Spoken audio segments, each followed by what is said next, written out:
వినయమును, సాత్వికమును, దీర్ఘశాంతమును ధరించుకొనుడి. కొలస్లకు రాసిన పత్రిక 3:12. మహాగణుడును, మహోన్నతుడును, పరిశుద్ధుడును, నిత్య నివాసినైన వాడు ఇలాగ సెలవిచ్చుచున్నాడు: నేను మహోన్నతమైన పరిశుద్ధ స్థలంలో నివసించువాడును. ఆయనను వినయము గల వారి ప్రాణమును ఉజ్జీవింప చేయుటకును, వినయము గల వారి యొద్దను, దీన మనసు గల వారి యొద్దను నివసించుచున్నాను అని నీ సృష్టికర్త అని దేవుడు సెలవిచ్చుచున్నాడు. వినయ మనసు కలిగి దేవుని మహిమపరచు సాత్వికులు ధన్యులు, వారు భూలోకమును స్వతంత్రించుకొందురు. ప్రవక్త అయిన మోషే దేవుని దృష్టిలో సాత్వికుడుగా ఆగుపడెను. ఆయన ఇల్లంతట్లో నమ్మకస్తుడు.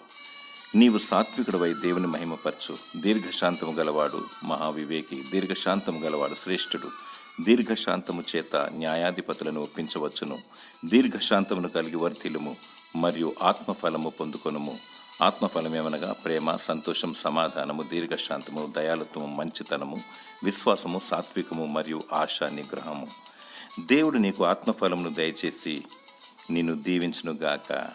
ఆమెన్.